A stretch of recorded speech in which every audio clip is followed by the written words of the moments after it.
Buenas noches. El tema a continuación es anemia megaloblástica. Yo soy Jonathan Moisés Paredes Eusquiza. Yo soy médico residente de hematología del Hospital Nacional 2 de Mayo. Entonces tocaremos los diferentes puntos que es la definición, la fisiopatología, la etiología, la clínica, el diagnóstico y el tratamiento. Entonces, en la definición de anemia megaloblástica, es una manifestación de un defecto en la síntesis del ADN que compromete a todas las células del organismo con capacidad proliferativa. Se caracteriza por la detención en la maduración y las células tienden a ser grandes con un núcleo inmaduro. Y esa alteración se presenta en las tres series celulares de la médula ósea. Comenzando con la fisiopatología de la vitamina B12, esta ingresa mediante la dieta, mediante la proteína animal. Las glándulas salivales van a contener lactocorrina, que va a ser una proteína R, y que estas igual van a llegar al estómago. En el estómago va a haber o van a presentarse las células parietales o oxínticas que van a producir el ácido clorhídrico, el factor intrínseco y la proteína R. Y las células principales van a secretar el pepsinógeno. El pepsinógeno necesita el ácido clorhídrico para producir la pepsina. Y este ácido clorhídrico y la pepsina logran separar la cobalamina de la proteína animal. Y esta cianocobalamina se une a la proteína R. Esta a su vez se va a desgregar mediante la secreción pancreática. Y se va a unir al factor intrínseco, la cianocobalamina, a nivel del duodeno. Y esta lo va a transportar al ilion terminal. Y se va a absorber mediante dos tipos de transportes. Uno que es dependiente del factor intrínseco, que va a ser el transporte activo, y uno que es independiente del factor intrínseco, que va a ser el transporte pasivo. Entonces, en el enterocito básicamente va a haber tres tipos de transportadores, entre los cuales el segundo va a ser el más característico y más importante. Estos se van a colocar o se va a ubicar esta vitamina en el hígado. Va a estar ubicada básicamente en 1000 a 3000 microgramos. Y esta se depleta en unos 3 a 6 años. O sea, para que haya una sintomatología va a tener que pasar esta cantidad de años para que un paciente recién presente el déficit de vitamina B12. Acá podemos ver la fisiopatología de básicamente cómo se va a absorber los folatos. Igual, es una vitamina hidrosoluble, la vitamina B9. En dieta va a estar en forma de folatos, que va a estar constituida de el ácido paraminobenzoico, la peptidina y glutamato 2, 3 y 4. Pero si solamente está en forma de un glutamato, va a ser ácido fólico, que estos nosotros lo damos como tratamiento en suplementos o fármacos. Esta igual ingresa por vía digestiva y se va a absorber en el yeyuno, también en parte del duodeno, mediante un transporte activo. Si está en su forma monoglutámica, se va a absorber directamente, pero al no estar en esta forma, vamos a tener que pasarla a su forma monoglutámica mediante la glutamato carboxipeptidasa tipo 2, como vemos en la imagen. Entonces, esta a su vez se va a transformar en 5-metil tetrahidrofolato y va a tener dos transportadores, tanto va a ser como la albúmina como la proteína ligadora de folato acoplado a membrana. Y esas igual se van a ubicar a nivel hepático. Entonces vamos a tener de 12 a 28 miligramos, de los cuales el 50% se ubica en el hígado, en 6 a 14 miligramos. Y estas, su consumo se va a depletar en meses, a comparación con la vitamina B12, que es en años. Entonces, nosotros al haber visto ya la fisiopatología, tenemos que ver cuáles son las causas. Por ejemplo, en los niños se va a deber a un aporte insuficiente, una mala absorción, parásitos que presentan como el Diphyllobothrium lactum y alteraciones genéticas. En las embarazadas tenemos que tener mucho cuidado en el primer trimestre, ya que se puede producir defectos en el cierre del tubo neural. La deficiencia de folato básicamente. Entonces, en las embarazadas puede haber un aumento de la demanda, un aporte insuficiente, una mala absorción producto de un cuadro de parásitos, utilización de medicamentos y las veganas estrictas. En los adultos va a haber un aporte insuficiente de folato comúnmente, una interferencia metabólica, una anemia perniciosa, el consumo prolongado de inhibidores de la bomba de protones, enfermedades crónicas y cirugías del aparato digestivo y parasitosis. En los adultos añosos va a haber un aporte insuficiente tanto de folatos y va a presentar cuadro de gastritis crónica atrófica que va a producir un cuadro de una deficiencia de la vitamina B12 por falta del factor intrínseco.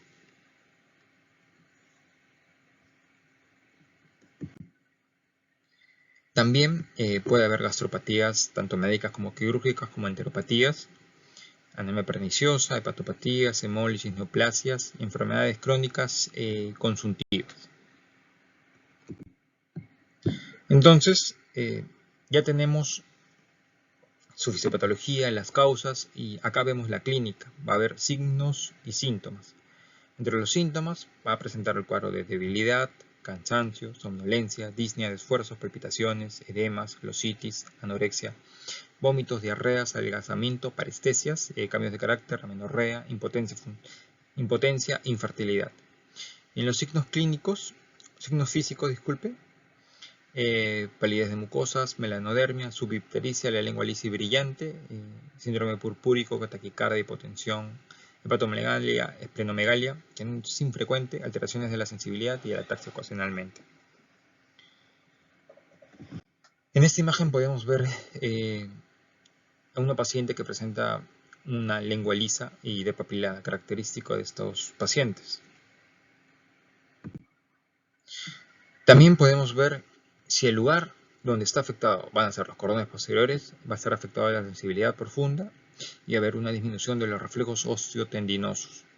Si va a estar afectado el fascículo corticoespinal, va a estar alterado el tono, va a estar espástico el paciente y va a presentar los reflejos primitivos como el Babinski. En los fascículos espinotalámicos son raros, pero va a estar afectado la sensibilidad superficial tanto la temperatura como el dolor. En los nervios periféricos la sensibilidad superficial.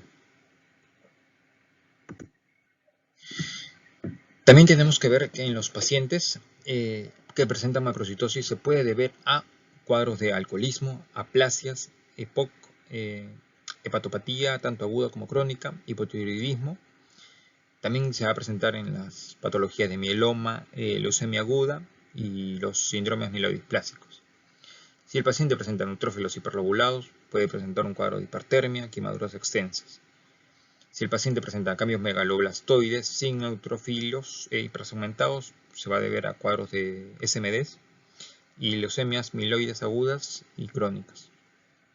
En los pacientes que van a presentar anemia megaloblástica congénita sin deficiencia de B12 y B9,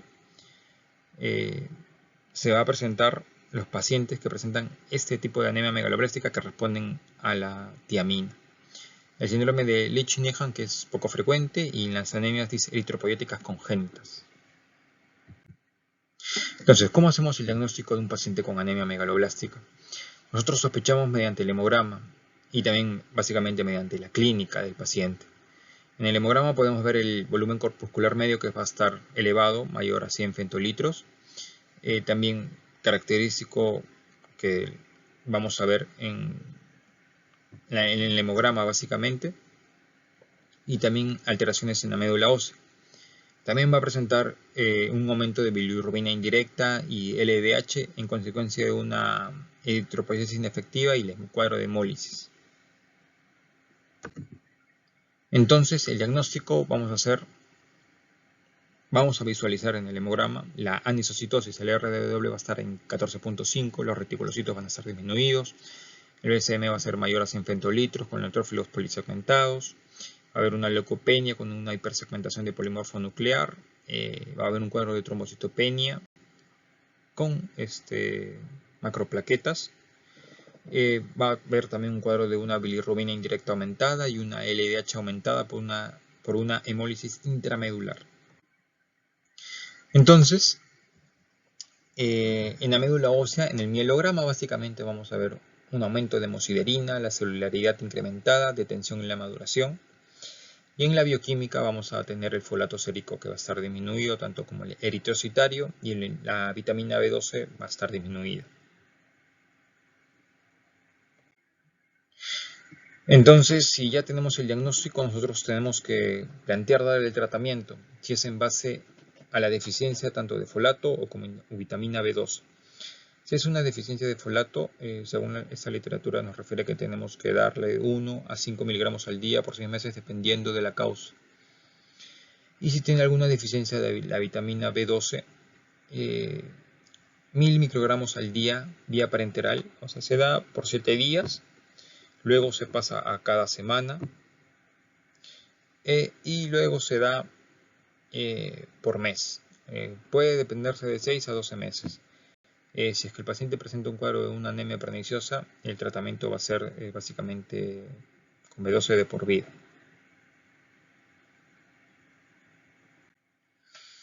Entonces, si ya tenemos el diagnóstico y también ya le hemos tratado al paciente, vamos a tener ciertos parámetros que vamos a evaluar la respuesta al tratamiento. Por ejemplo, los marcadores de hemólisis van a disminuir al segundo día. Los reticulocitos vamos a tener que pedirlo al 4.º día. En los cuadros de anemia va a haber una mejoría a la semana, al 7.º día, y una normalización a la 4.ª semana.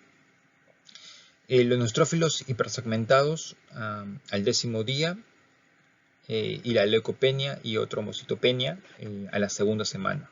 Ya van a estar, tienen que haber mejorado, incluso ya normalizado.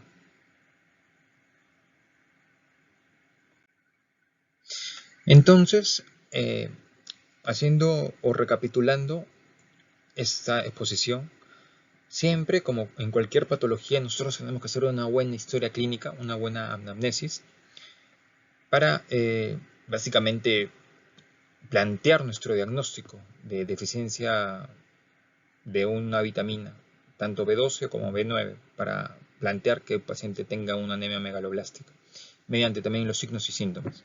Y en base a eso nosotros tenemos que pedir nuestros dosaje de exámenes auxiliares, con un perfil carencial que consta de B12 y B9.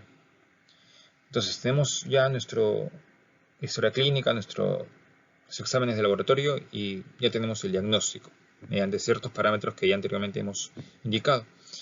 Y nosotros planteamos darle la reposición de vitaminas respectivamente. Y de ahí posteriormente tenemos que evaluar la respuesta al tratamiento, si está bien nuestro tratamiento o cómo está evolucionando el paciente. Son los puntos claves de la exposición. Ok, muchas gracias.